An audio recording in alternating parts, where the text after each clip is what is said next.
थे राकेश सिंह राका जो zonal vice president है JKNC central zone Jammu. Sir, जिस तरह माननीय हाई कोर्ट का डिसीजन आया है कि पासपोर्ट वेरिफिकेशन दी जाए, टेररिस्ट या मिलिटेंट्स के रिश्तेदार हैं उनको जो है वो पासपोर्ट वेरिफिकेशन दी जाए, आपका क्या कहना और जेकेएनसी किस तरह इस निर्णय जो ये कोर्ट का निर्णय आया है ये हम उनका वेलकम करते हैं। और ये तो बिल्कुल सही बात है। अब कोई बदमाश है, मिलिटेंट है, जहाँ कोई गंदा गलत काम कर रहा है तो उसमें उनके रिश्तेदारों का क्या कसूर है, उनके भाइयों का क्या कसूर है, उनकी माता पिता का क्या कसूर है, उनकी बहनों का क्या कसूर है। तो ये तो गलत बात है। अगर अगर कोई गलत काम करता है तो उसको सजा होनी चाहिए, ना कि उसके रिश्तेदारों को, ना ही उसके भाई बहनों को, ना किसी को सजा होनी चाहिए। क्योंकि देखो ये जो होता है, ये अगर वो कोई जैसे किसी का बेटा है, अगर बेटा खराब निकलता है तो माँ बाप कभी थोड़ा चाहेगा कि उसका बेटा गलत निकले।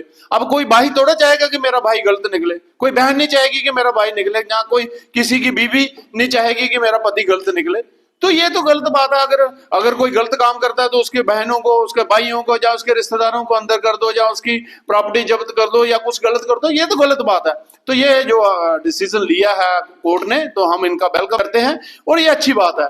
तो और हम ये भी यकीन दिलाते हैं कि हम इस टाइम उमर अब्दुल्ला की सरकार है, उमर साहब चीफ मिनिस्टर और ऐसे चीफ मिनिस्टर हैं जो लोगों का दर्द समझते हैं, लोगों की नब्ज समझते हैं और लोगों के साथ जुड़े हुए हैं और अच्छे इंसान हैं, पढ़े लिखे हैं, उनके पास एक बहुत बड़ा तजर्बा है।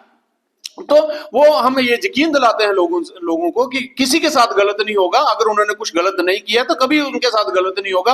अगर कोई गलत करेगा तो उसके साथ कड़ा संज्ञान लेके हम बात करेंगे। सर, ये बड़ा सेंसिटिव इशू है। जहां बिलावर की अगर बात करें हम, वहां उनको जो भगा दिए गए थे वहां से पुलिस के अधिकारी, कोई किश्तवाड़ की तरफ और रामबन की तरफ, और वहां संगीन एलिगेशंस भी लगाए गए मक्खनदीन की तरफ से, और रिपोर्ट का भी वहां जो आर्डर हुई थी इंक्वायरी, वो भी कहीं अभी पब्लिक डोमेन में नहीं है। क्या वो रिपोर्ट लोगों के सामने साझा होनी चाहिए, और वो एक्शन क्या लिया है, एक्शन टेकन रिपोर्ट, आज तक वो कुछ वहां पे दिख नहीं रहा है। ऐसा लग रहा है कि अथॉरिटीज की तरफ से उस मसले को दबाया जा रहा है।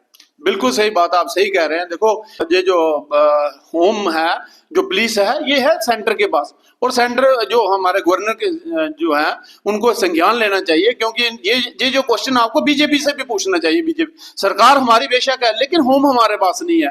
तो उसकी वजह से ये जो आगे पीछे हो रहा है, तो ये उसी की वजह से हो रहा है। तो ये बीजेपी वाले से भी पूछना चाहिए भाई क्यों नहीं हो रहा, और अगर नहीं हो रहा तो ये गलत बात है। जो गवर्नर साहब, मैं अपील करूंगा गवर्नर साहब से कि इसको संज्ञान में लेके उन लोगों को साथ जो जिन्होंने ये गलत काम किया है उन सख्त कदम उठाना चाहिए, उनको सजा मिलनी चाहिए।